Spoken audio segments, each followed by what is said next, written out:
There once was a man named Ross whose Tobin and wife were lost. Slant Nice. rhyme. Slant rhyme. He then touched the rock. uh, what do we rhyme with rock? Come on. um, I'm sort of laying it out for you here. it, Oh, wait. Okay. There once there once was a man named Ross. whose Tobin and wife were both lost. Right. He then touched the rock and offered his cock to Becky, but it came at a cost. Oh, that's not bad. It'll have to do this week on King Me in the Tall Grass.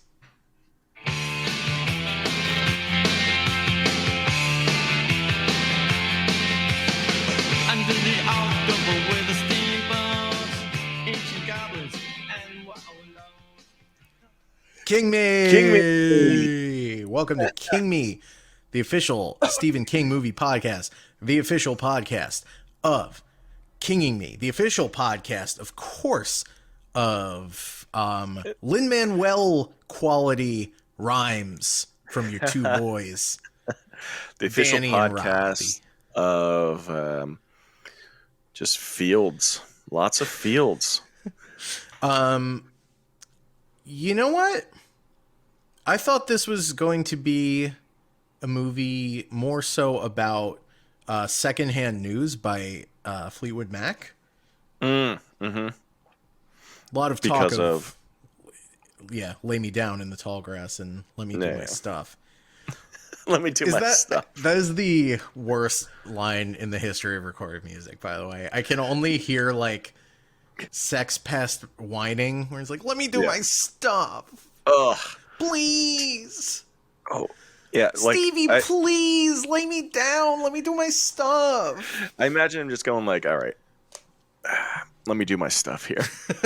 It's like, He opens up like an old leather doctor's bag and pulls out the silliest, like Dr. Seuss goofy dildo you ever saw. Let me he's do got my like stuff. one of those old timey like those doctor's masks, the ones that look like a bird, you know, the beak. Oh, yeah. That they used to like shove maybe like, more flowers rounded on the end.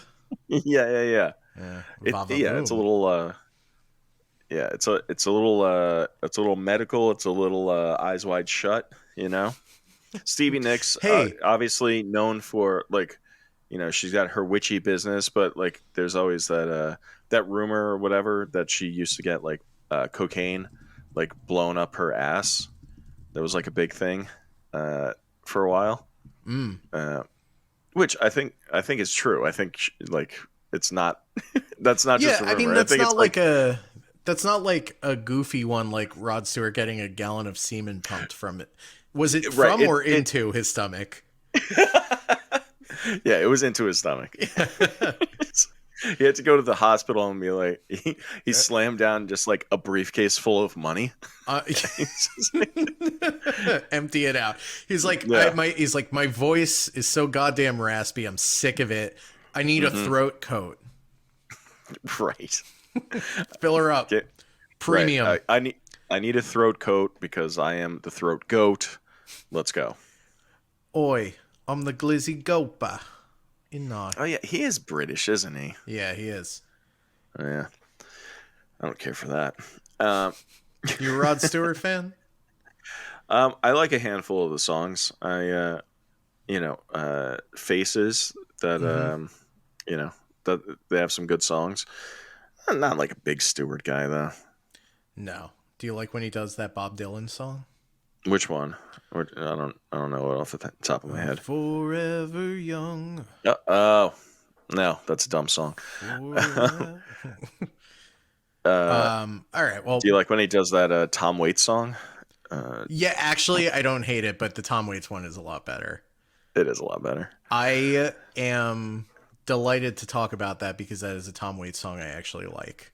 Yeah, you're not a Waits guy, right? You hate Tom Waits. I don't hate him. I think he's a goofus. I think his whole deal is kind of... Yeah. It's silly to pretend you're a hobo. It's just silly. I'm sorry. I'm not... Yeah, Listen, I'm not I knocking it. I totally get that, but it's to me that's like the same thing as Kiss, where you're like, I want to see them dressed up like demons or whatever, and like the Star Child. I want to see That's Tom not Waits. the no. That's not the It's same. not the same thing. How is that No. not the same thing? Well, okay. How is a demon different from a hobo? What are you, fucking Eric Adams over here? I have to explain this to you. Yeah, I. All right. Okay. I don't want to get political. Yeah, I I don't don't want to want get to get political. political. Please. All right. But unfortunately, this week on King Me, we're talking about an anti-abortion film written by Stephen King and Joe Hill, Yeah. adapted So from this a is. story by. I mean, this is an episode of King Me because Stephen King has seniority over Joe Hill, but it's also kind of like a bit of a Hill of the King episode as It's well. Hill of the King Me. Hill of the King Me, exactly. Bobby? So, what? Wait, Becky? Ross? A boy named Tobin. Yeah, Tobin's a bad name for a kid, huh? It's a funny name to hear yelled for 2 hours or whatever. Dude, Tobin! this A lot of yelling. was this a 10-page screenplay? It's just people yelling each other's names. All right. I don't want to jump to the end here, but I got to tell you, this is the second time I watched this. I watched it like when it first came out, and then for the episode here, I kind of liked it. I liked it more this time. You liked it all the way through? Well, okay. I don't think it's like a high quality movie by any means. But this is like, to me, this feels like a Stephen King movie from the 80s, Yeah, where okay. like Okay. that whenever I'm watching a movie and I'm like, this movie kind of sucks, I try and like, all right, what if this movie was made in like the 70s or 80s? Would I still think it sucked, or would it just be like kind of a fun, stupid movie to just like, like an escapist kind of hour and a half, hour 40-minute fucking, dumb shit movie, which I feel like this is. Or like, there's a lot of And like an 80s horror movie, it has really reactionary politics. yeah, exactly. It's very Reagan. Yeah. Hey, speaking of reactionary, I don't know if this is actually going to affect the video or if it's just on my end, but you've been frozen for quite a while. Oh no. Yeah, like a full minute at least. I just noticed as you were in the middle of your thought. I didn't want to interrupt. Oh, that's so weird. I'm not frozen on this end. I mean, that's great news. You're not frozen either. So, well, I know I'm not frozen. Oh, all right, you're back a little bit. I don't know what to do about that. Just hold still. You're freaking it out. Still. Yeah, all right. You're scatting too much over there. All right. Okay, move. So yeah, it does have like a real throwbacky kind of feel. I'm frozen? No, I will appear frozen because I'll stop moving. Okay. Yeah. Yeah. Just like the dumbest face. We're leaning too hard into the video component here. I just did a visual gag. Yeah, you got to check that out on the YouTube channel, folks. Oh yeah, this one will be on the YouTube channel, won't it? Yeah, it will. Yeah, it will. It being free anyway. Wow. That's right. So yeah, I agree. It feels very throwbacky. It's not. Yes, I do think that the script is probably very thin. Like, this is an hour 40. That script is maybe 60 pages. Maybe. There's a lot of walking, a lot of screaming each other's names. Imagine just like it really is just like you got to write, I don't know, 5 pages, and then you can just like copy and paste stuff from those 5 pages in different orders. All right, we're gonna do this scene over. Yeah, how about a Tobin here? Maybe 3 more Tobins. Yep. How about a Becky? Get a Becky in, so it's not just Tobin. You get a Becky Tobin. You gotta get Becky Tobin. Right. Yeah. Right. A Travis. It's musical. A Cal. Ugh, Cal.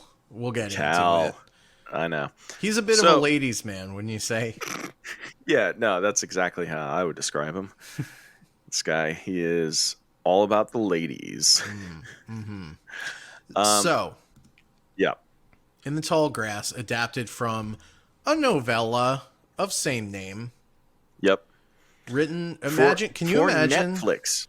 This is another Netflix Stephen King partnership here.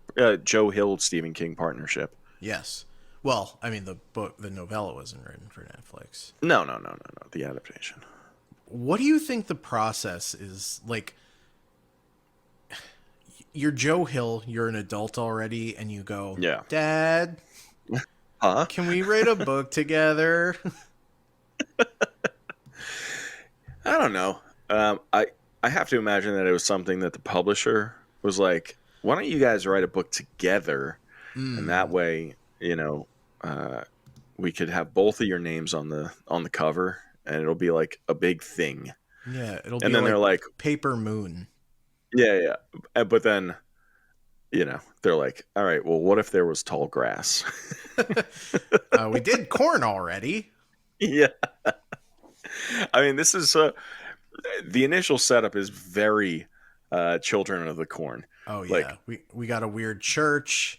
Yep. There's like got a kid in the field, like calling them into it, and then like for the entire movie, they are just walking through this field of tall grass. Mm-hmm. It is funny, like the sort of like 1 degree changes that get made from like other Stephen King stuff. It's like, lose the actual corn cobs, the ears of corn. Let's get rid of those, and we'll just have grass. Yeah. The couple in the car will be brother and sister, but one of them will think they're a couple. Right. Something that gets lost, I think. Yeah. Kind of getting ahead a little bit, but they are supposed to be Irish twins, like they were born like a year and a half apart or whatever. That's according to yeah. Yeah, but also I think it's rude to pin this on the Irish. Irish twins is when you have sex with your sister or want to. Right. Irish twins have sex in the womb, right? I don't even want to tell. I don't even want to tell you what a French uncle is. Oh man! So this movie is directed by Vincenzo Natali. Vincenzo Natali. Sorry, Dan. Do you know who that is? No. Tell me who he directed the movie Cube. Yes.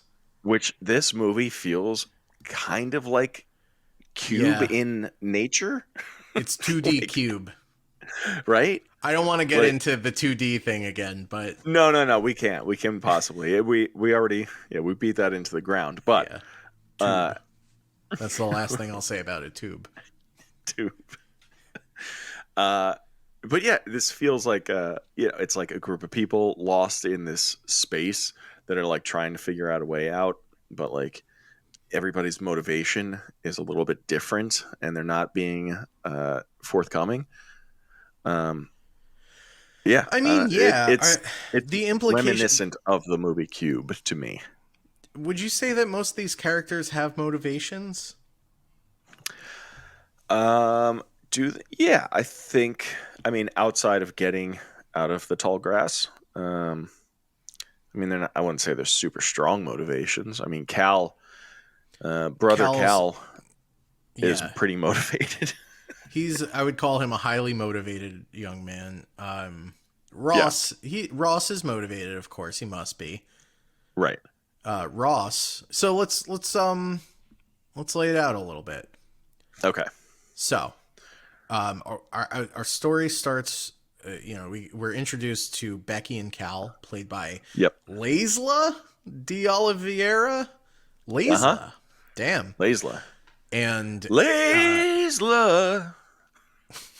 You're doing me. I know. I'm the annoying one. I'm always singing. You Okay. have those pipes. I well, I I do have perfect pitch, and I am an empath. These are two things Right. about So yes, and a few things about me. I'm an empath. me. I mean, I won't. Do I have those pipes? Yes, I do. Oh, it's great. Thanks. And then Um, so Lasla plays Becky. mhm. Liz. Yeah, see, it's hard not to. I know. And her brother Cal, played by Avery Whitted. Hmm. They're the first to go into the field. We also They have are. who's in this thing? Patrick Wilson. He's the big name here, right? Yeah. I mean, he's the guy who, I think nobody else in this is really a known actor, right? Yeah. I mean, Patrick Wilson's kind of the guy. You're not a Will Bowie Jr. fan? I mean, I am now. I am in Tobin Nation for sure. Yeah. Yeah, I'm a towhead. That's what we're calling ourselves. Toss me in the toe bin. I'm a fan for life. Right. That's what like the Bay Hive. We're the toe bin. We're just kind of Right. tossed in there. Yeah, pretty much. He's the only name, and he is styled to look like a guy who's in like it's like straight category gay porn on Pornhub. Yeah. Yeah. That makes sense. Yeah.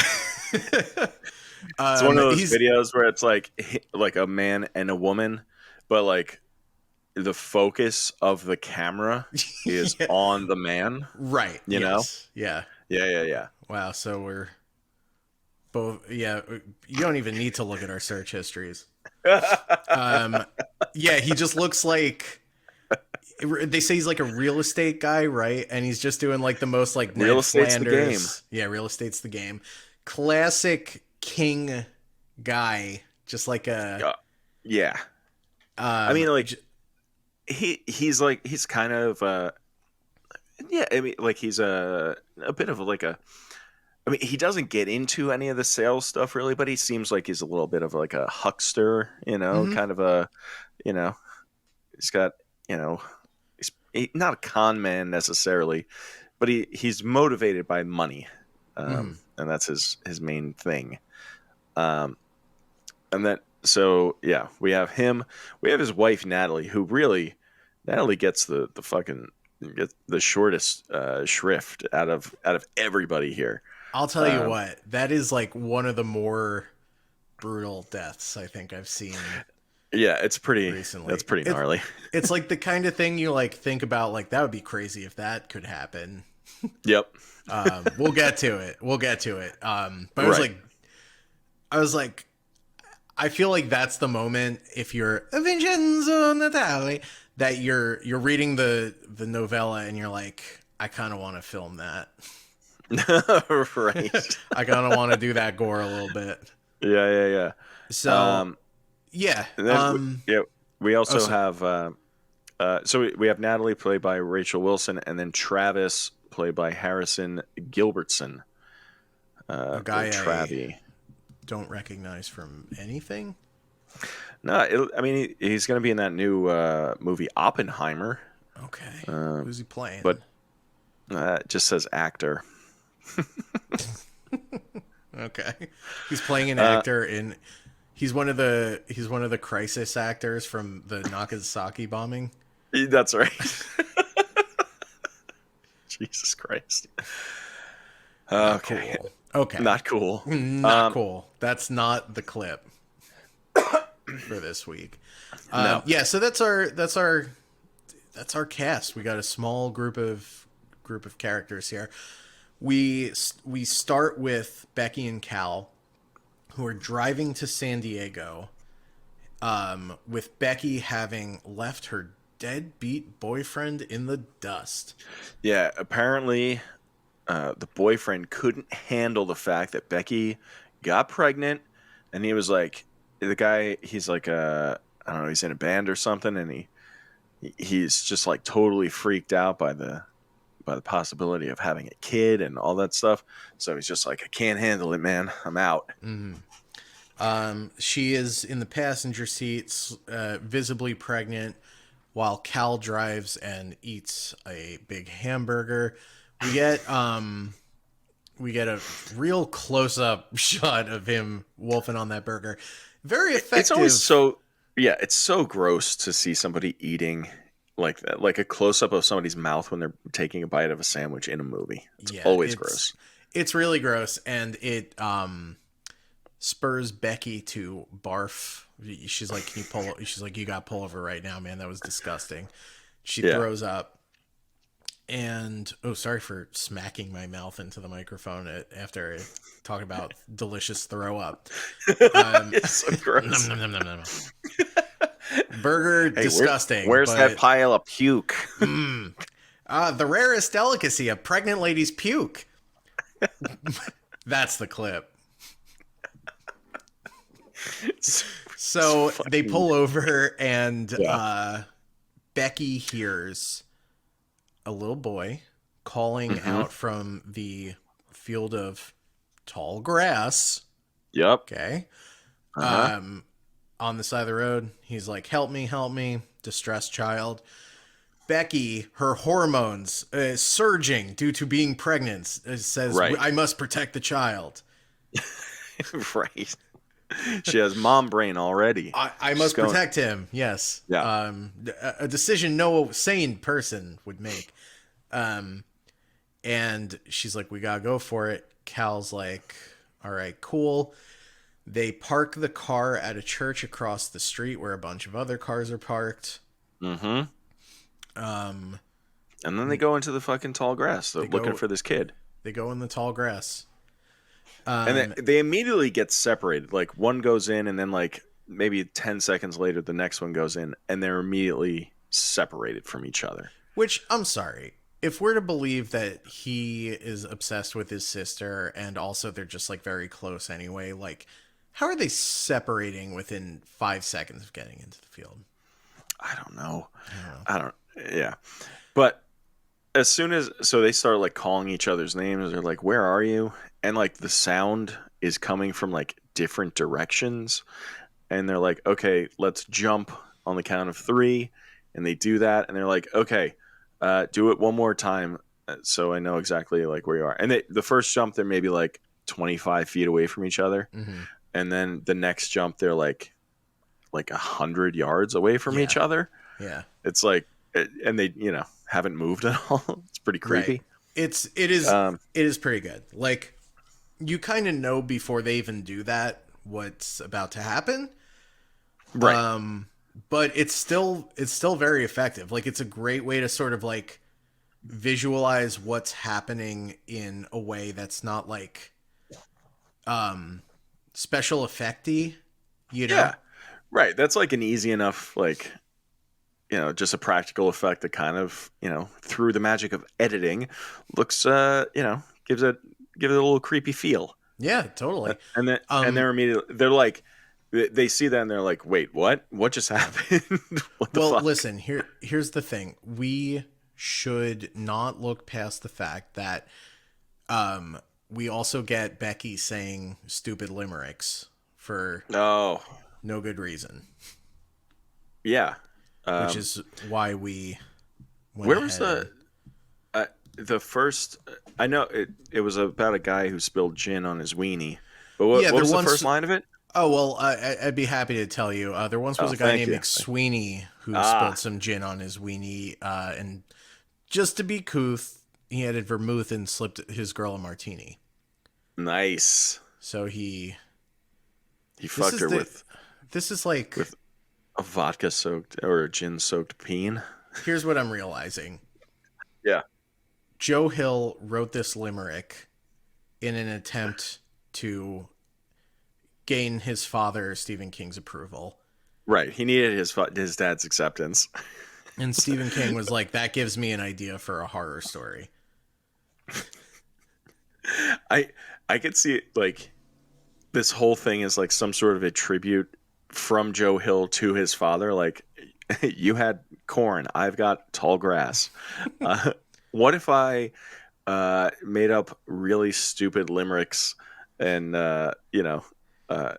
it's just short of calling like a lady's tits like bazongas or whatever, Yeah. whatever bullshit Stephen King Jahoobies, I used. believe it Yeah, was. yeah, You're Jahoobies. talking about from Yeah, Salem's Lot? Yeah, it's yeah, yeah, yeah. Jahoobies. It's Jahoobies. Yeah, and then like slipping in a little bit of incest for good measure. Yeah, you had He Who Walks Behind the Rose. I have He Who is a Big Rock that just sits there. That's right.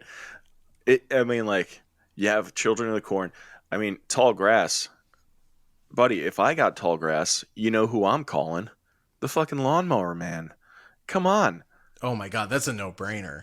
that's a no-brainer. He would have munched he would have munched them to freedom. That's right. That could be the That's end right. of another limerick. and he munched her to freedom. you got to reverse engineer that one. Yeah. I got to write a horror story and then the rest will come to me. Yeah. Yeah, so what the fuck were we saying? We were just talking about Cal and Becky. They're like walking around the grass. They lose each other. They're trying to find the kid Tobin, and eventually, Tobin finds Cal, Tobin. and Tobin brings Cal to the Big Rock. Yeah. Just doing a little sort of ambiance. Yeah. I mean, that's what the whole movie is. Tobin. Well, so I think they're separated, right? They're trying to find each other. Mm-hmm. Cal finds Tobin, and what's her name? Help me out here. Becky finds Ross, who again is Patrick Wilson. Yes. And she gets like she's a little freaked out by Ross. Like, what are you doing in the tall grass as well? And he's like, I'm looking for my boy.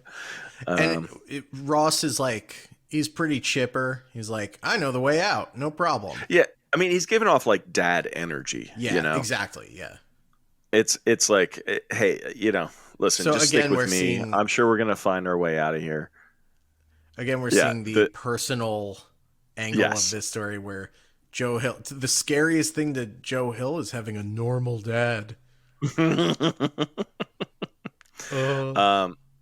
What if my dad didn't write a scary story? What if he was just a real estate agent? Tobin takes Cal to the Big Rock, and Tobin touches the rock. Sentence.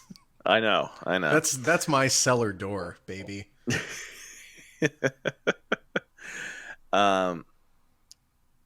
But then Cal is like, we have to tells Tobin that we have to find Becky, and he hears Becky screaming, and Tobin's like, I'm sorry, we're too late.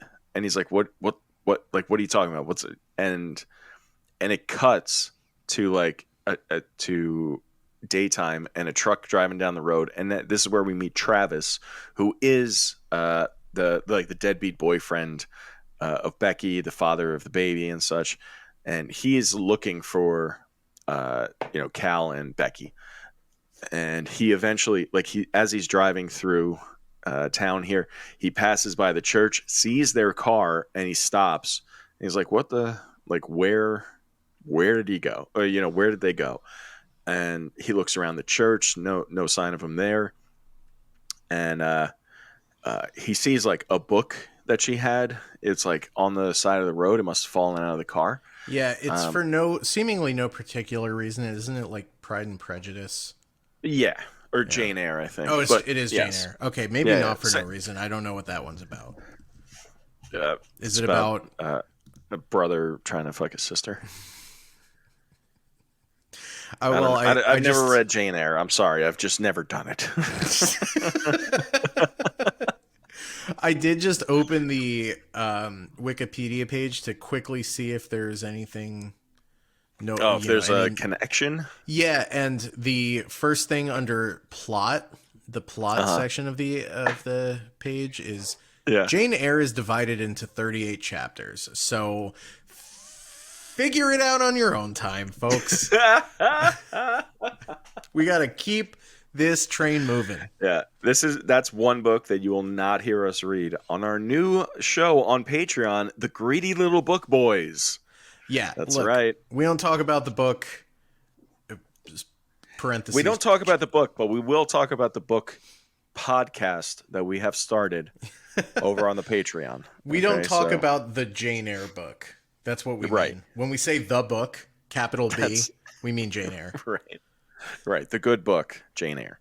Yeah. It's a good book, apparently. Have you heard the good news? Jane Eyre is in love with Rochester.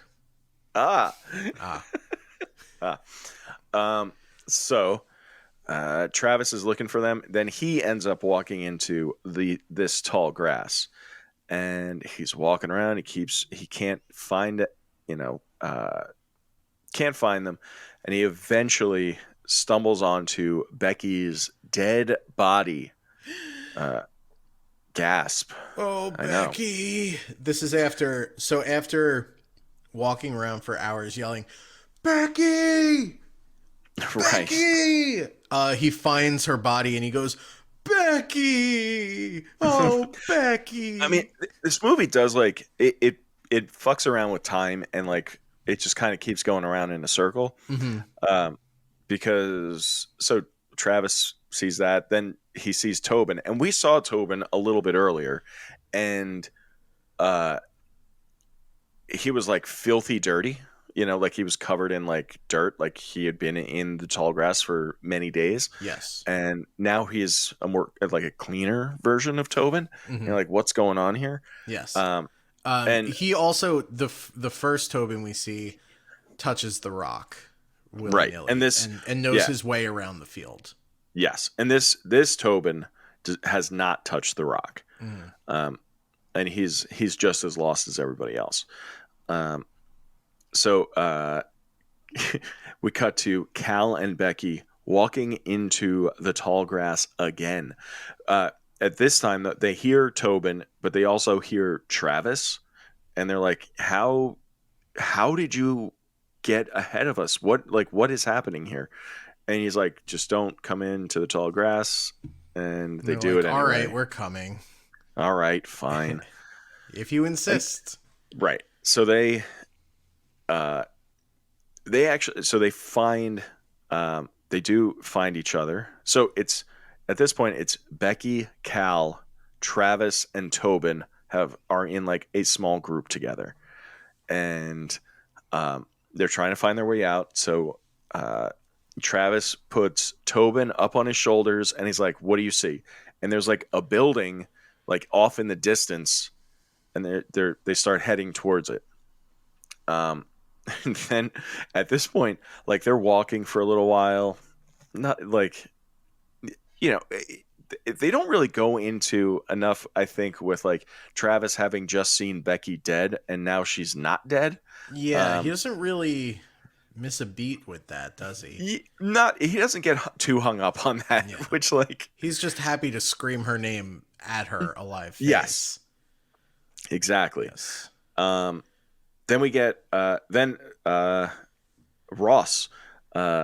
He pops out of the grass and he's like, "Hey guys, Ross, what are you? Are you trying to get out of the grass?" And they're like, "Yeah, we're heading towards a building over." And he's like, "Well, that's not the way out. I know the way out if you want to follow me." And he's like, he says something about having like the golden ticket out, and he walks them through the grass to this big rock, and it's got like carvings in it, like stick figure carvings in it. Yeah. So he's amazed by the rock though. He's like, "This rock is probably the center of the continent. Like where we are right now, like this is older than anything, this is older than the Native American tribes that were on this land, however long ago.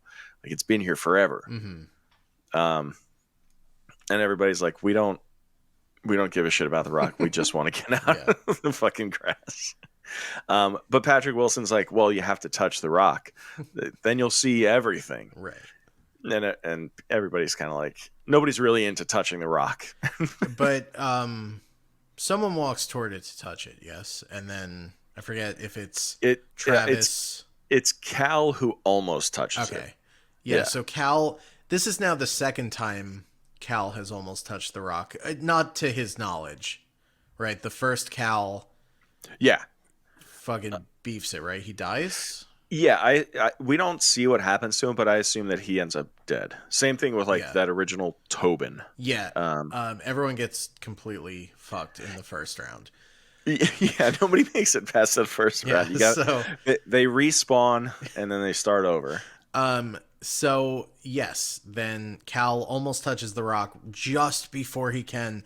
Ross's poor, ill-fated wife Natalie appears. His beautiful she wife, pops out of the Natalie. tall grass, and she yeah, my beautiful wife, Vincenzo Natalie. He named her after him. Yeah. I've always wanted to get my hair squeezed. Oh, why don't you squeeze Why my don't head? you squeeze my hair? Squeeze so I'm hard making my a eyes marinara. go. Shoot my eyes out like 2 meatball.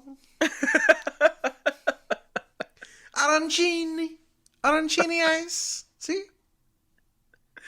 Oh my god. Che cosa fai? Che cosa fai di mia voce? Yeah. So Natalie comes at it, and she's like, We should she stops, have yeah, Vincenzo and Javier Bardem in they should- conversation. Two of the greats. two of the greats. Yeah, we should. I mean, yeah, we could. Maybe we could do that. We could get. Maybe we could get Bobby Mamone. Whoa, a round table? Around him. Yeah, like a dinner for five situation. You know. I'm wondering, should we release that footage in this episode? Should we cut to it? Wait, the Mamone footage. With a round table between the greats. Sure. Yeah. We could. Yeah. Who's moderating? Is Mamone moderating? I can't remember. Of course, Mamone moderates. This is all in the can. Oh yeah, he moderates. He moderates. I'll be your moderator for the evening. Bobby. We can't possibly. No, we couldn't pause. But we do it like that 70s show or that 90s show where they do like the camera on like the swivel thing. I don't know It's about just like, you, but everyone I know is talking about that 90s show. oh my god. And the lack of Danny Masterson. Where did his character go? What happened to him? Who can say? Who can say? Bye, Danny. Bye, Danny. So Natalie comes at like she jumped like pops out of the grass and stops Cal from touching the Rock. Says like, don't do it. He's trying to. Did you hear that? I do hear that. Are those the races going off? Yeah. That was a wheelie. Not a lot of people can do that. You can tell just by listening. You're like a gearhead now. Well, I'm joking. They can all do it. They all do it all the time. Yeah. You've seen Creed, right? Oh yeah. When they all do wheelies. Yeah. Down frickin'. What street is down that? I don't know. Whatever. Probably Chestnut. Yeah. Market Street, maybe. That's a pretty good movie. I haven't seen it since it came out. I remember really liking it though. I liked it. Yeah, it was good. Yeah. I didn't see the sequel though. Did you see the part 2? No. And there's a third one coming out this year. Threed? Yeah. 3. That's a no-brainer. It's both. Yeah, these. they didn't do that, but they fucked up by not doing that. We're on fire with this movie marketing magic. Yeah. Well, Hollywood, let us know. All right. We should consider abandoning our lives and showing up. Done and done. Say no more. Just showing up in Hollywood with the clothes on our backs. Yep. And the idea to put the number in the name of the movie and change the name of the movie, even if it came out not that recently.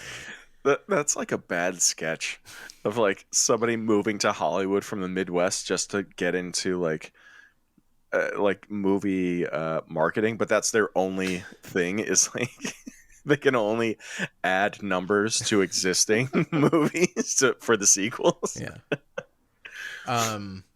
Or like pitching like Citizen Kane 1 and you just put the 1 in there somewhere.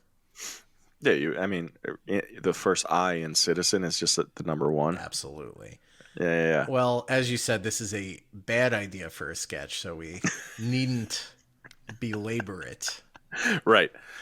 So Natalie says that like don't touch it. And then Ross, Patrick Wilson, who I really did enjoy Patrick Wilson's performance here. He is just like he keeps like swinging back and forth between like like the dad kind of stuff and then like fully on board with whatever the tall grass has going on. Yeah. Totally. He's like singing like the Credence, like the Midnight Special or whatever.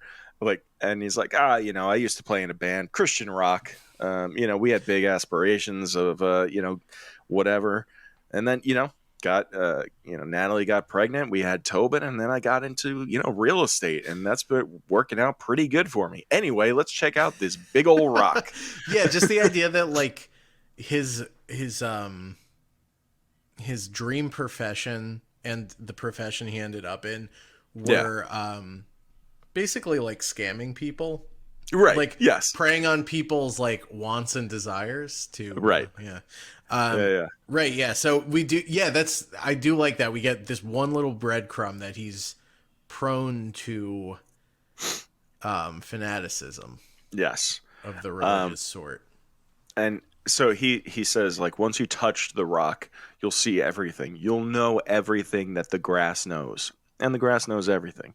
So, not a bad deal. All you gotta do is touch that rock, baby. It's kind of a no-brainer. Kind of. Yeah. And Natalie's like holding Tobin, and she doesn't want any.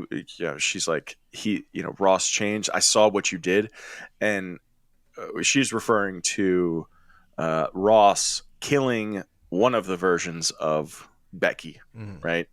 And maybe many versions. We don't know because like new versions they don't exist in the same time period, but like people will die and like like basically respawn, right. Start over.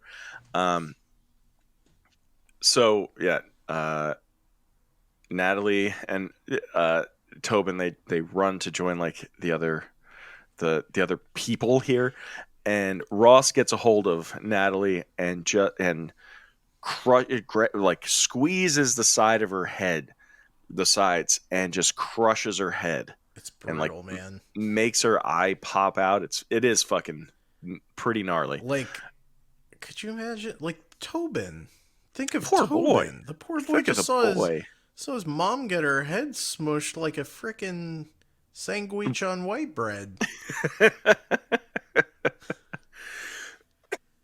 So yeah, after he sees his mom get her head squished like a sandwich on white bread, Travis sort of like jumps in to like try to take Ross down. Ross very quickly pops his arm out of his socket. Yeah, he does. Yeah, it does not take long for Travis to get sort of like knocked out of the fight. Yeah, I'm sorry. You're right. It actually Travis. Yeah, the thing with Travis happens first. Oh, okay. Yeah. So Patrick Wilson pops Travis's shoulder out, and he's like, "I'm gonna make you touch this fucking rock." That's right. And that's when like there's Natalie and Tobin try to run off, and then that's when Natalie gets her head crushed. And then our group smushed like a sandwich on white bread. That's right. Like a sandwich. Look at a sandwich. A panini. I'm making eyes pop out like a French mozzarella. You get a prosciutto in the burrata and you make a little panini. Yeah. Did you notice that? Like all the like all of the sort of like viscera that comes out of Natalie's head, it are the contents of like an Italian sandwich on like a crusty, like that good Italian bread. It's like prosciutto and marinara. There's some cheese in there. It's like Yeah. I saw some like shredded basil. It's, I mean, It's a nice sandwich. it's a nice sandwich. Well, And did you hear the? Sorry, go ahead. Go ahead. no, I just I like it's only like it's a quick thing, maybe like 2 seconds on screen, but you could clearly see all of the ingredients of the sandwich coming out of her head. Uh-huh. Well, Well, I just yeah, thought it was like a nice thing for Vincenzo Natali to give a little nod to his homeland. totally. You know? Yeah, and it's like the sound cue for that Oh yeah. when it's a mandolin doing da da da da da da da da da, right? Right. Yes. Yeah, it's sort of like when Alfred Hitchcock puts himself in a movie. right. Vincenzo Natali puts his lunch in the movie also. In all of his movies, that's sort of his like signature thing. Is that like he's always like, if you watch Cube, one of those rooms is like a delicatessen. There's like dried meat hanging There's from legs all of prosciutto di Parma. right, and it's I mean it's kind of like if you went into an Italian deli, like you would see the dried meats hanging from like over the counter or whatever. But since it's Cube and there's no real like up or down, it's sort of hanging from all 6 sides. Whoa. Yeah. It's pretty cool. That's pretty cool. Is it Yeah. Cube also? Is that the one where it's like it's like a hallway of doors and there's like the Italian prime minister is chasing a woman in a bikini out one door, but then he goes into another room and pops out of a hallway, a door down the hallway. Yes, Is that Cube the too? It is. Okay. That hallway is what connects the cubes. So like the doors that they're running into cubes and running out of cubes. Yeah, chasing. Okay, yeah. Attractive. Right. It's ladies. it's the bunga bunga sequence. Yes. Okay, The bunga bunga sequence of Cube. Yes. Of course. Yeah. So that's a little bit. That's good. A little bit of context on Vincenzo Natali. Ooh, Right. ah. Right. Vincenzo Natali, born January 6th. Always remember. 2022. No, 1969 in Detroit, Michigan. Oh, 2020. When was the funny January? 21. Okay. Right? Yeah. Oh man, that's a weird birthday to have, right? Right? Yeah. Oh, my birthday ruined. Oh no. Oh no. Oh, Pelosi, no. Mamma mia. Another Nancy Pelosi. Yeah. Okay, so Yeah.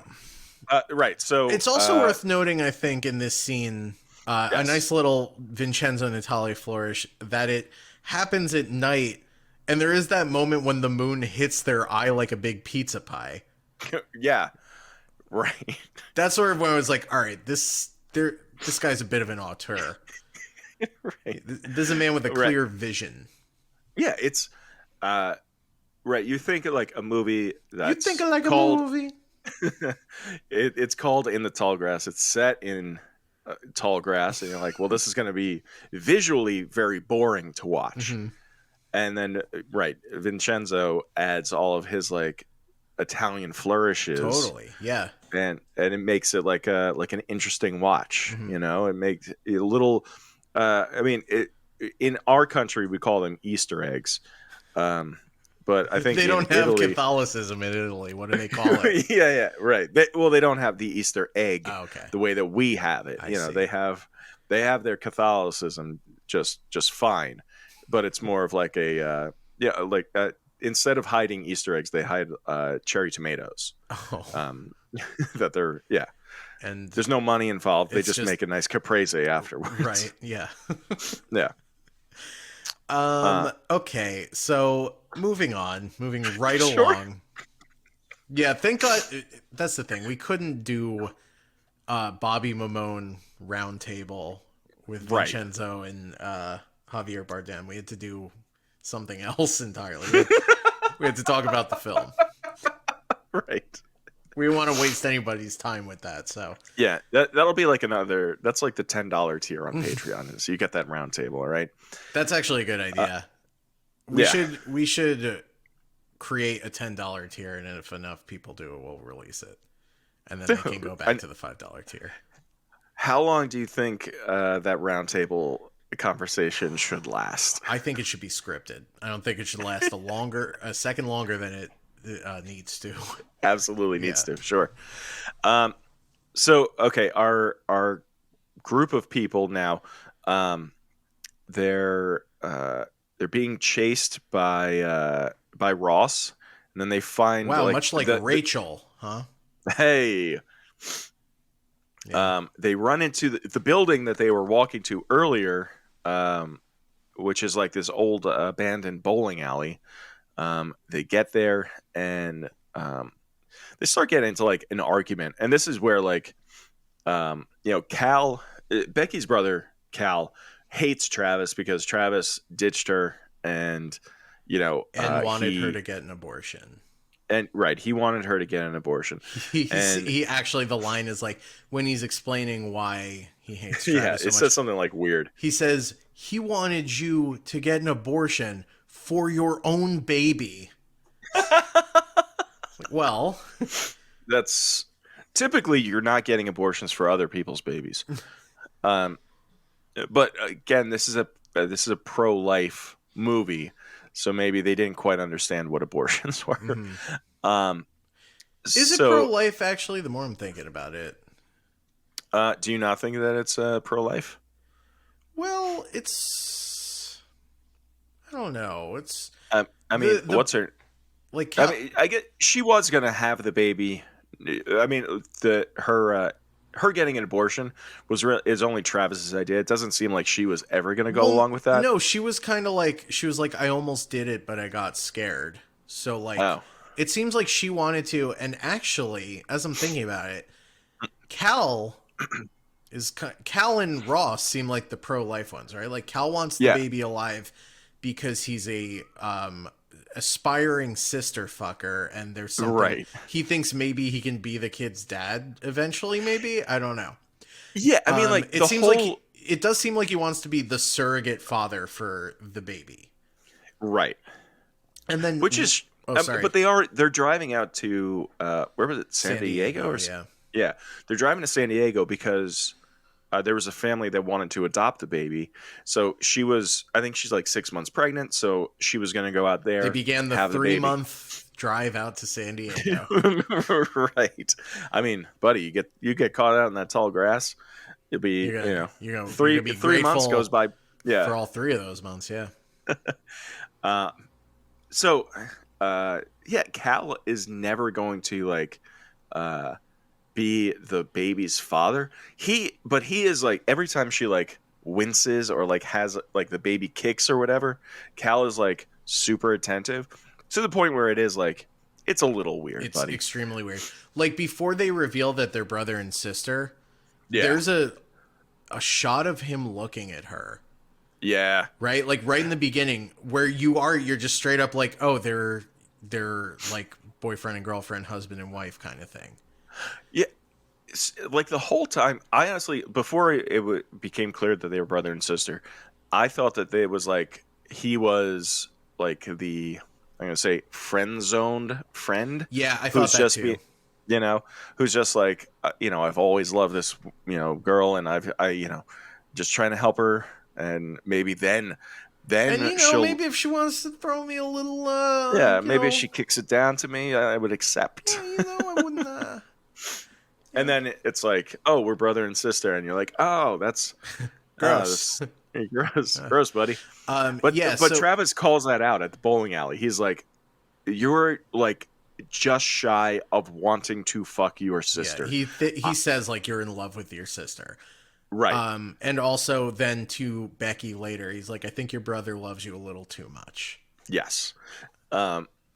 Very weird. But yeah, so I just to put a button on it, I am kind of rethinking my stance that this is an anti-abortion movie just because of like Cal's position on things. And then also Ross is like basically trying to bring the baby to term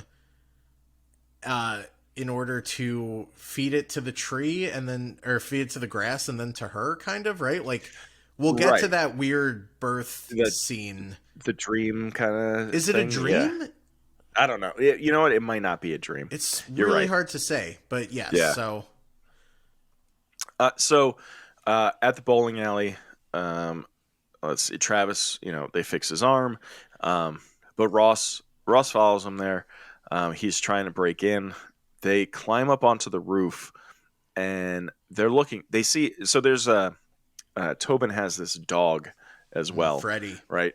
Freddy the dog, who we see a dead version of Freddy earlier, and then there's Freddy's an dead. alive version, right? Like the part 6 of Nightmare on Elm Street. Correct. Um, This is a companion piece. right. While they're up on the roof, though, the dog is down on the ground, and they see the dog like go behind like some grass that has like grown through the pavement, and they see the dog pop out like onto the street somewhere, and he's like walking away. So they're like, "Oh, there's like a hole, like a whatever, a wormhole or something over here, and we could get over there." And as they're doing this, they're like at the edge, and Travis slips, and Cal grabs him, and they just had this fucking argument like a second earlier, and Cal's like, "Oh, this is a perfect opportunity for me to kill you without anybody seeing," and then he drops Travis, and Travis falls to the ground. We think dead. That's when Ross gets up on the roof. Cal and Becky run away, and Becky's like, "Where's Travis?" And Cal's like, "He's right behind us." And then they get outside, and she's like, "No, we can't leave Travis." And he's like, "Why do you care so much about him? He didn't care about you. He left you, blah blah blah." And he's like, and Becky's like, "What did you do? You did something. I know you did something." And he's just like, "I love you so much, babe." Can I call you babe? Yeah, is that okay? Is that cool? And then so Ross Ross chases Cal down, and he says something about like you're probably thinking like, what if you went left instead of right or straight? But here's the thing, Cal, you went every direction, and I catch you every time.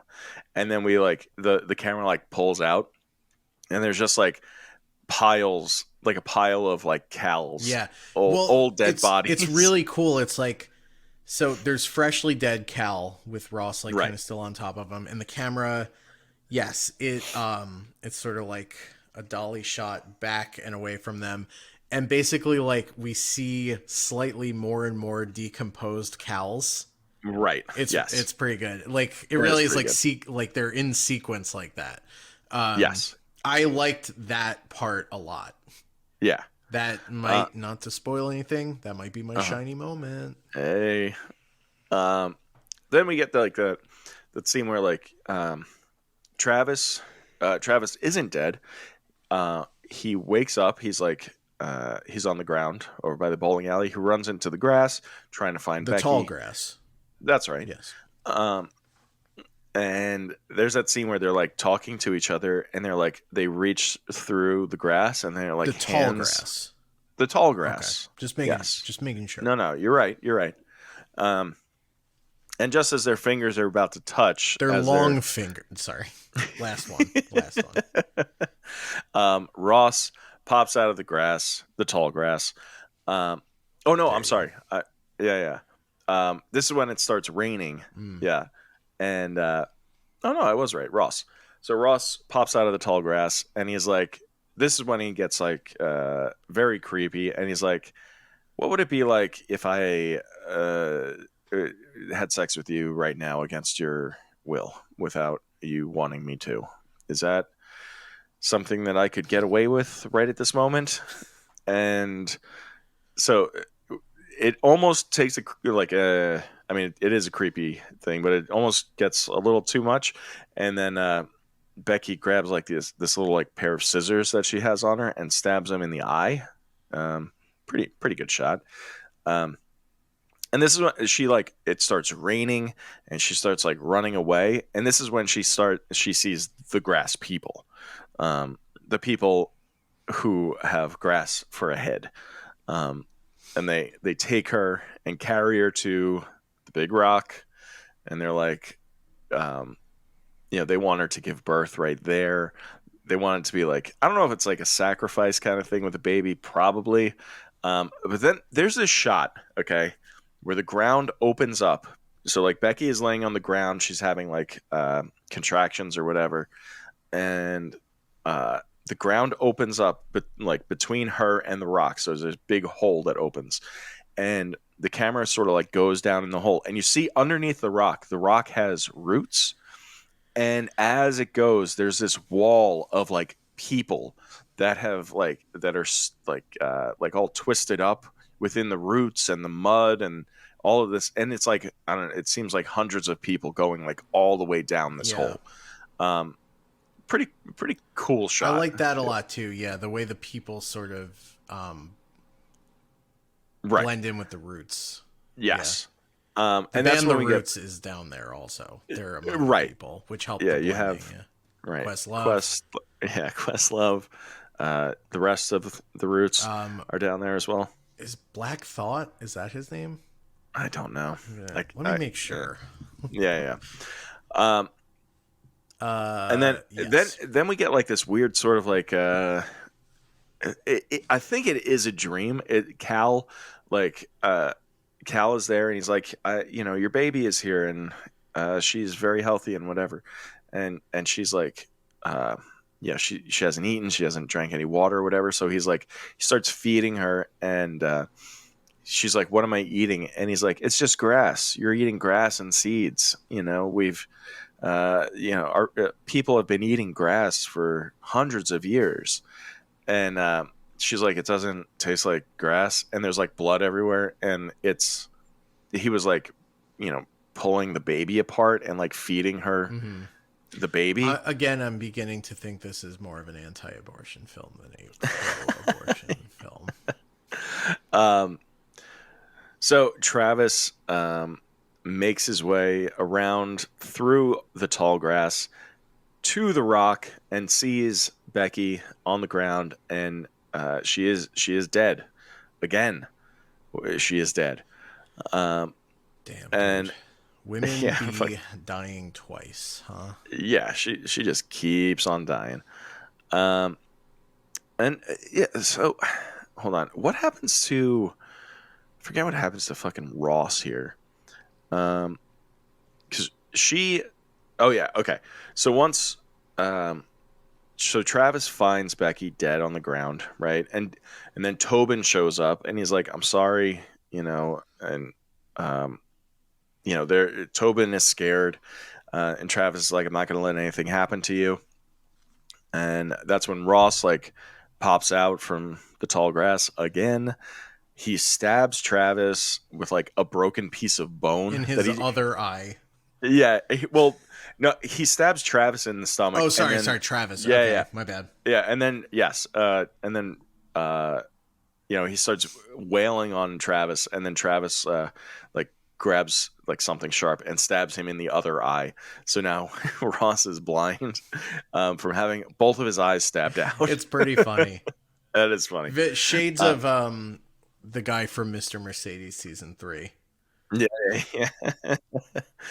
And then not Ross. Travis grabs like a large clump of tall grass and uses it to choke Ross to death. Like he just wraps it around his throat and chokes him out. And that's when we see So Travis at this point, he's like there's nothing, his his girlfriend is dead, the baby is dead, all of this like horrible shit has happened now.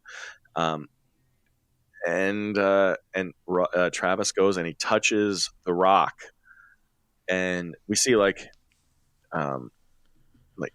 there's this overhead shot of like the rock, and like you see all of these like red sort of like trails and things like bursting out from there, and Travis grabs Tobin's hand and he walks him through the grass and he says, "Don't let them come into the field," right? And he plops him down and uh, it puts Tobin like through again like a wormhole or something, puts him into the church that was across the street.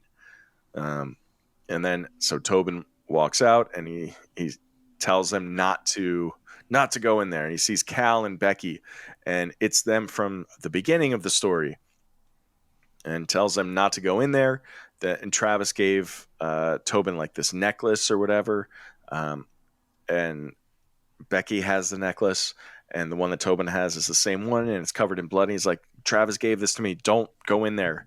So they just don't. They just turn around. They go back home, and we're left with. So it's Cal, Becky, and Tobin that drive off, and that's it. Pretty And much Travis, it. Yeah. So and then Travis, like he sees them like drive off, and he's like, okay, like I sacrificed myself so they could live, and now, like, and then he's all guess I'm like a he was grass stabbed, guy now.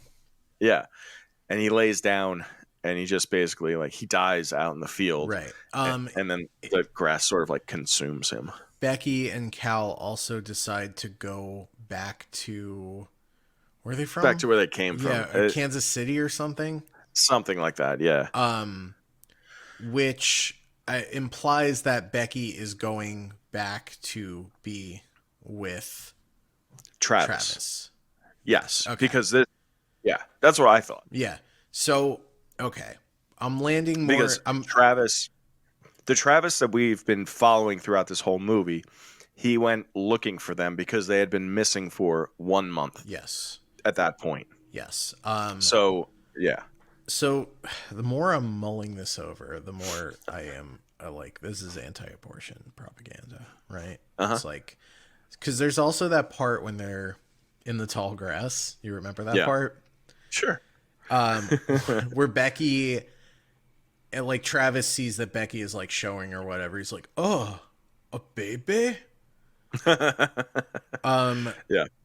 And she's like, "Yeah, it's a girl." He's like, it's a girl? It has a sex?" And she's like, "Yeah, I was gonna name it Jenny." And he makes like a face. She's like, "What?" And he's like, "No, I like it. It's old school." Yeah. And they're just realizing the virtues of parenthood and not waiting until you're ready. You're right. Doing it while you're still in a band. But that's also complicated, right? Because like Right. Cal is like, "Yeah, I quit that shit, raised my family, and now Ross, but yes. Oh, that's what I meant, Ross. And yeah, I was in a band. I gave that up to have a family, and now I'm in love with The Rock. I do what The Rock tells me. I do what's big. Right, now I fuck this rock. Yeah, so I don't know. I guess it's a little more complicated. I did find a review of this movie that is firmly on the side of it being anti-abortion propaganda. And their sort of like synopsis of their logic for this is that the characters have to go through the horror over and over again until of killing the baby until they decide not to kill the baby. Pretty much, yeah. Eating the baby. Yeah. A true fat bastard moment. He ate a baby. Yeah. Not you. Oh, you know, Dan. What? We should have said this in the beginning. I'm sorry. This is my fault. Fat Bastard is credited as one of the writers on this in this movie here. Yeah. I guess. Well, it's interesting. I found an earlier draft of the script where Travis gets to the field and he's like, "You guys didn't show up in San Diego for 3 years, which is long enough to declare legally dead." Right, because Fat Bastard hasn't seen his Willie in 3 years. That's right. Which is long enough to declare legally dead. You're right. Well, right. Vincenzo Natali that movie Cube came out in '97. I think the first Austin Powers movie came out around the same time. Yeah, so they would have been So going they to were the same parties, you know. right, and like Fat Bastard was probably there. He wasn't in the movie yet; he was in the sequel, but like he knew that he was going to be there, and they probably It's I'd love to have you in my cube movie, but I think you're too Right. fat to fit in the damn cube, sir. my guy. And he's like, he gets it. I mean, he's like, his name is Fat Bastard. He knows what he's about, you know. But their friendship has lasted so long. It's just nice to see that they got to work together. Yeah, on we something, we were talking, you as we're talking about Midnight Mass on the Patreon, we're talking about Flanagan and his guys. You're right. Yes. Vincenzo Natali's one of his guys is Fat Bastard from Austin Powers 2 and 3. Right. Yeah. Is he in 3? No, he's just in 2. No, I think he is he in 3. Fat Bastard filmography. I'm Googling it. Yeah, I think that he's in 3. I think that's where he loses weight, right? Like at the end of that movie, he's like, yes, he says that him and Jared from Subway are best friends and they hang out all the time. Yeah, there's another guy who, well, not Ada Bebe. Jesus Christ. Moving right along. Because here's what I'll tell you about this show. It's not that kind of show, for sure. No, it's not. It's not that kind of show. All right, so that is In the Tall Grass. Dan, do you want to get into segments? You know what, Rob? It feels like it's been 10 years since we've done a segment. Let's get into the tall segments. All right, here comes... Oh, that hurt my parts. Okay. Tall parts. Oh, that hurts my parts! This is Oh, That Hurts My Tall Parts. As Rob muttered in his library voice. Dan, what hurt your parts about this here film? I mean, honestly, this is a dumb gripe because it's just can't be avoided, but the amount of people yelling each other's names really started to wear on me by minute 20, honestly. Yeah, I could see that. I'm trying to remember how I felt about this movie the first time I watched it. I think I was not as into it the first time. The fact that you're into this is so fascinating to me, and I guess we'll get into it. I can't. Yeah, I'm not saying like this is not a top tier movie. I don't think it's necessarily good, and I couldn't really recommend it to anybody, but I didn't hate it. You know what I mean? Like, I don't know. I was reading reviews about this on IMDb and on Letterboxd, and people were like giving like 1 star, 1.5 stars, and stuff, and saying how like stupid the movie was, which like I don't disagree with. Like, it is like. It's a dumb movie. I get that. But, like, at the same time, it's called In the Tall Grass. Like, what the fuck are you expecting walking into this? You know? I don't know. To me, it just seems like one of those, like, it's a kind of a silly movie. It's low budget. If you put, like, an 80s, like, filter on this and you told people that it was from 1985, I think this would be like I think this would be people's like favorite movie of all time. I think, you know what? Especially like I feel like one of the things that makes it feel very 80s B movie, which we didn't really get into, are the sort of like montage sequences where you just see like shots of crows and like blood flowing through. Like liquid, right? Like weird CGI, sort of like and where like the sky turns blood red. Yes, it even does that thing where like it's slow mo but at a normal frame rate. Yes, you know, so you get that like choppy look. Yes, that all feels very kind of like 80s Stephen King movie, actually. Definitely. So, So wait, what hurt your parts the most was when everybody just kept calling each other's names. The whole movie, yeah, I guess is what hurt my parts. I mean, what hurt my parts? I know we usually early on in the show we had this whole thing about how like sexual assaults are automatically the number one hurt part.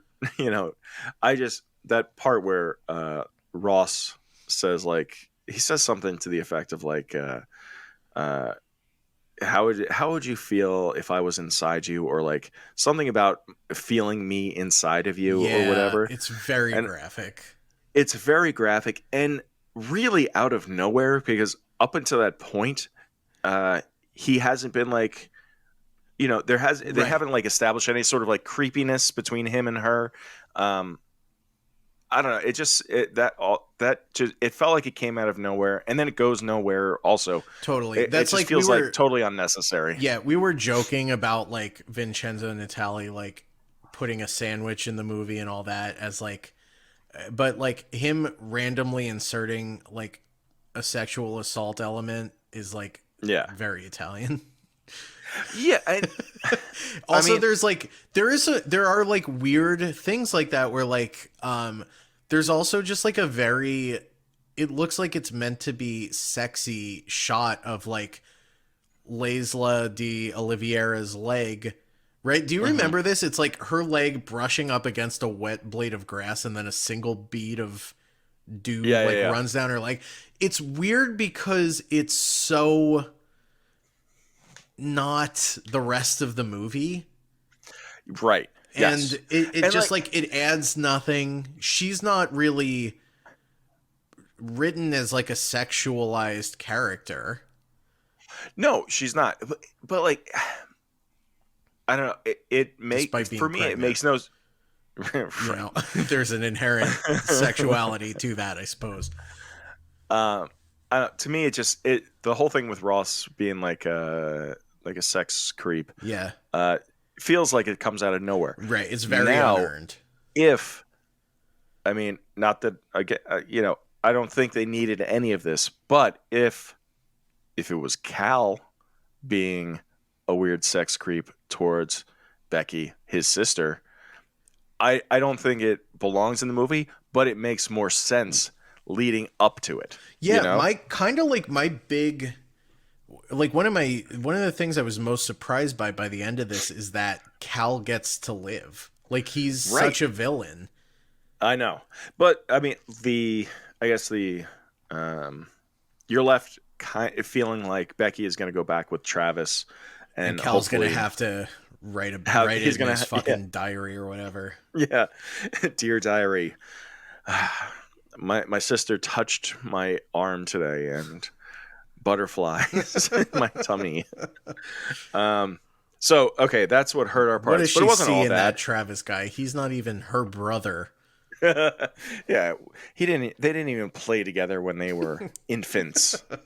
Oh. They didn't even take baths together when they were children. All right. Okay. Right, but it wasn't all bad, Dan. No, of course not. There were some shining moments. Oh, I'm glad we can jump right Hit the into cue. Danny! This is Danny. This See is it Danny. right down there on my screen. Right there. That's right. Danny. There it is. Okay, shining moments. Rob, you're so sweet on this film. What really shined for you? I mean, when Natalie gets her head crushed, Yeah. that's pretty good stuff. That's kind of right. How do you beat that? It's I mean, but you know what? Honestly, my favorite shot was down in like under the rock, down that hole when all the bodies were like tangled up in the roots and stuff. Sort of showing like the legacy of this field and rock, how it's been like consuming people for centuries or whatever. That part I really liked. well, you double dipped, and I know, took I the doubled. I only said two the good I know. parts. So No. I'm committing to the hole in the ground and the other thing. I know. I'm just No, that leaves me with nothing. No, Those are I'm both committing to the hole in the ground and the people in the roots. You can take the woman getting her head crushed, Dan. All right, well, you already said it, so let's just move along. All right. I'm sorry. You know my shining moment? What was that? It was Patrick Wilson's lovely singing voice. Singing the Midnight Special. Beautiful vibrato. He's got a great vibrato. Yeah. Real strong. Yeah, it was nice. Yeah. Also, just his general look. He looks incredible in this movie. Yeah. Gotta give it up. My other shining moment was watching this movie while eating a big old plate of gabagool. Yeah, my shining moment was when we did our little Italian voices, our little Mario voices for 15 minutes. All right. All right, moving right along. I suppose that brings us to king tropes. Oh. King tropes! If you seen it before, you just say so. We'll add it to our running list of king tropes. Why are all the children always evil? What's so many one-liners for people? King wanted to. Why are all the children always evil? King wanted to. Why so many one-liners for people? King wanted to. Why's there always gonna be a greaser? King wanted to. You just need to trust this, guys. Go to Flatline Device. I drive a great distance just to die. Just to die. King tropes. I gotta say, one thing I did like about this, and you mentioned it being sort of reminiscent of an 80s horror movie generally, I felt like this thing is just fucking lousy with king tropes in a way that we kind of haven't had in a while. It sort of seems like this like a piece of candy that rolled around on the ground and just a bunch of stuff King got tropes stuck to it. Yeah. Yeah. You know, like, okay, we got a field where, like, you know, you have the definite parallels between like Children of the Corn and the tall grass itself, right? You have like sort of the like surrogate family at the end. Right. You have the surrogate family at the end. You also have the surrogate family in the middle when Ross is like, we're a family now. Right. He's like, our two families are a family. Got it? Right. Yeah. Right. I mean, he's basically stating like, moving forward, we're all family here. And that means, Cal, you'll be into this. We get to fuck each other. Yeah. I mean, what else? Somebody similarly, kind of also in the Children of the Corn vein, a spooky abandoned church is our setup. Definitely. People seeking refuge in an abandoned business. Yes. Driving a great distance just to die, which they do multiple. Yes. Right. Absolutely. Driving a great distance just to live if you're that unborn fetus. That's right. I want to emphasize fetus here. Right, not a baby, not a person. Just yeah. What else we got here? I swear, man. I swear there's more. I mean, okay, so I think the limericks fall into the category of like corny King style jokes that absolutely people just say and say. Right.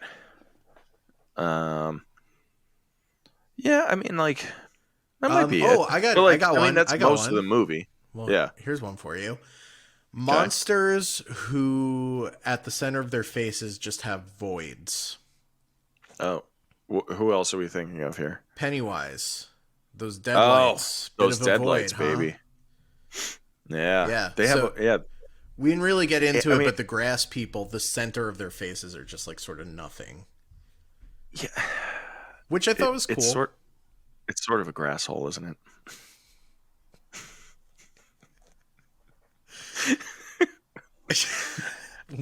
One might say. Which brings us to our next segment.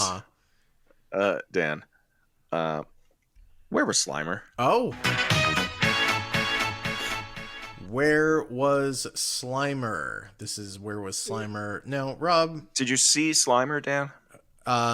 Did I see Slimer? I saw Slimer pop out of poor Natalie's head when Ross crushed it. Sure. Yeah.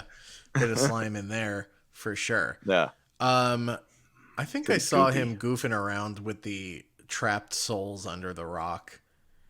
Oh yeah? Yeah, he was looking for hot dogs and what have you. When they were at the abandoned bowling alley, I could have sworn I saw him in the background, like rummaging through like an old refrigerator machine? Or something. Oh yeah. Yeah. Oh yeah. You know when I saw Slimer, I'm just remembering. What was that? He momentarily chases after Freddy, and he's like, "Wait a second, that's not a hot dog. That's a regular dog." Yeah. Yeah, and then he goes about his Right. He business. came to his senses, and yeah, He's like, yeah. "What am I?" And this was He said, "What am I doing? I've lost myself completely."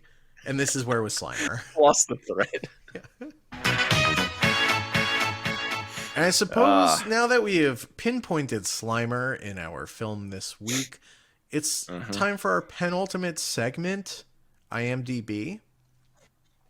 They just cheated us! This isn't fair! This isn't fair, but this is IMDb, where we compare our opinion of the movie against the weighted average user score on imdb.com. Rob, I swear to you, where the hell is the number of people who rated this fucking movie? 58,000 souls. It's a lot. Yeah. 58,000 squirmin' tree root souls Yep. logged onto imdb.com and awarded in the tall grass a weighted average user score of 5.4 out of 10 stars. What do you think? I disagree. Listen, Wow. It's not a masterpiece by any means, but I couldn't go any higher than like a 6.5.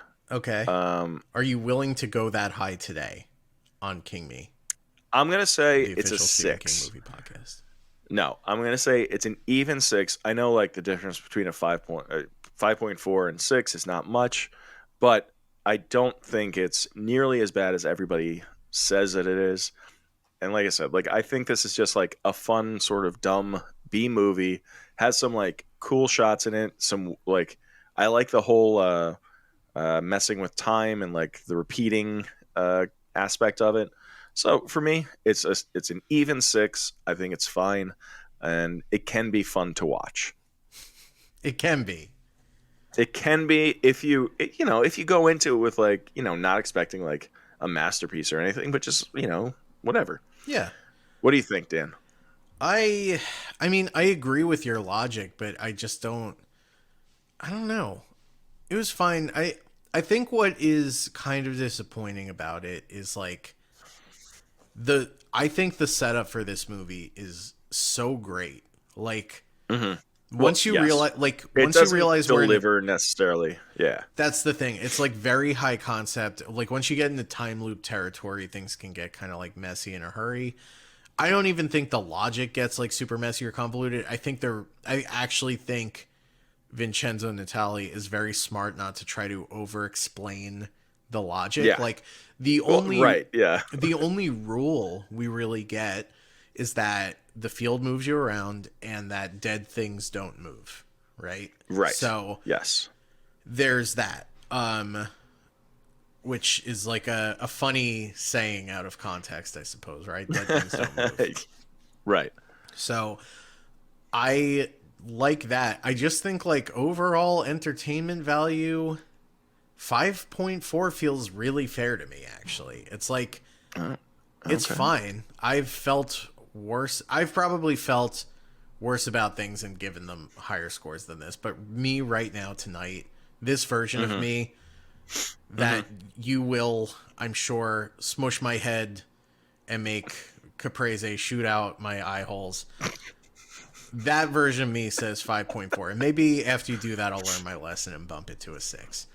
But right. For now, that's me. That's me. All right. I'm That's Mr. 5.4. Fair enough. Yes. Oh, shit. I thought there was... Oh, one thing I did want to mention, actually, before we wrap up. And again, of course, we don't talk about the book on King Me. Of course. Unless you go to our patreon.com/KingMePod, sign up $5 a month. You get to hear us talk about all kinds of books, but don't Right now on we're doing we're on our show Greedy Little Book Boys. We are reading Salem's Lot. Yes. Yeah, we are. So But we just put out our first episode last week to rave reviews. Yeah. People and are this loving week, these Greedy Little this Book coming Tuesday is going to be part 2. So, guys, jump on board. Oh, yeah. After Salem's Lot, we're going to do another book. We're going to do Dreamcatcher, 1,000 pages. Just of kidding. nonsense. Just kidding.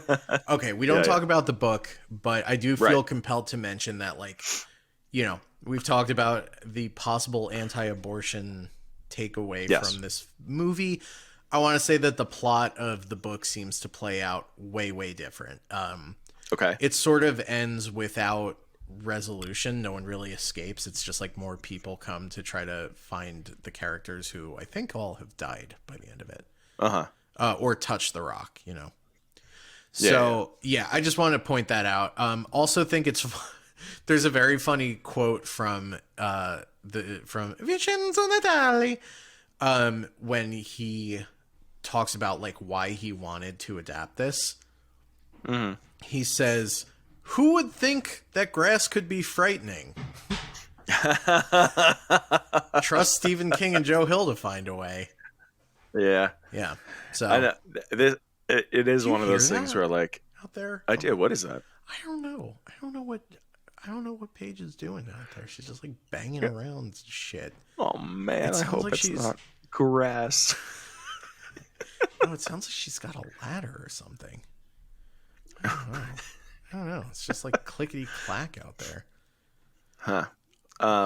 Babe, No, I told you this- not to make noise when I'm recording King Me, the I'm official recording Stephen my King. podcast. No, you don't understand. It's the official Stephen King movie podcast.